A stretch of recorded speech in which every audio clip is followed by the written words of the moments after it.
A few days ago, I did my Quest for the Dragon's Tooth review and covered pretty much everything I wanted to, except for one thing that I wanted to say for this video, and that is the cliffhanger foreshadow at the end of the episode, and probably one of the most unexpected moments in the whole series that many didn't see coming. So let's break down this ending. After Claw loses the Dragon's Tooth, he is unable to control Sparks, who throws him off and starts to descend. But he is thankfully caught not by the rescue knights, but by someone else.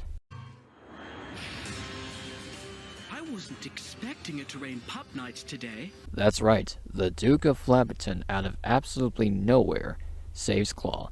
But shortly after this is where things get a little interesting. After Claw introduces himself to the Duke, he comments on how the Princess of Barkingburg took Claw's knight title away, implying that he knew about Claw's deknighting, which then raises the question, was it done on purpose that he saved Claw, or was it pure coincidence that he was there at the time of this? Then the Duke proposes to Claw that he wants to become King of Barkingburg, and he needs his own knight once he does this, and possibly Claw seeing this as another opportunity to prove himself as the best knight of Barkingburg. Eventually, he would agree to this, judging by his reaction, in the next Rescue Knight episode, which would confirm the two are working together. And this would set up what is to come for the future of Rescue Knights. Before I go into more of this, I just want to say how well this was done. The first being that they could have easily saved this interaction for the next episode, but the fact that they put it in this episode is even better, as once again it sets up what is to come for the remaining episodes. The other thing is that Duke and Claw's interaction introducing themselves, which is nice, and even this line by the Duke. But I think we can help each other out. I love that line. I've always wanted to hear a character from this series say that, and I got my wish. Now let's get into why the Duke appearing in Rescue Knights is significant.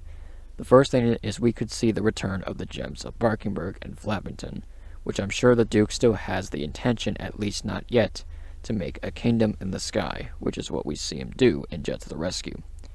The second thing revolves around Sweetie. Now why am I mentioning her?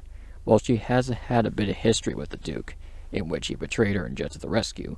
Later on, she helps the Paw Patrol beat the Duke after hearing the princess was in danger, which was the main motivation for her providing assistance. And this is where I'm going with this. She is going to help them again, either for one, what happened in Jet to the Rescue with him and harming the princess, which Sweetie probably still hasn't forgiven him for at all. Not to mention Claw is also a traitor to Barkingburg, so there could be some banter spoiled if Claw follows with the Duke's plan.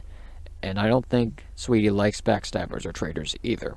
And the last thing with the Duke appearing again, this could lead to a reignited conflict with one of the Paw Patrol pups. You might already know who I'm talking about. The Duke of Flappington vs. Sky, Round 2. And on top of that, we could possibly see an air duel between her and John Claude. With Sky having her own dragon wings due to this sub-series, the two are perfectly matched, and we'll see if that eagle fear has completely vanished following Jet to the Rescue, and it would serve as good continuity. And one more thing to point out, will these two betray one another towards the end of the sub-series? Because in the past, villain team-ups normally don't work out well in the end, and plus the Duke did betray Sweetie before, but that was only because she was going to become queen, which would interfere with the Duke's plans. So betrayal seemed more likely to happen. But can it happen here possibly? But I think not by the Duke, but Claw could be the one to backstab the Duke, as he is selfish half of the time, and he still wants to prove that he's the greatest knight in Barkingburg, eventually, and by betraying the Duke and taking over Barkingburg, he can do just that. Overall, this is going to be an interesting team up between these two, and we'll see what happens going into the future episodes. And with that, that's all I got for today. Thank you all for watching, and I will see you all again next time. Goodbye.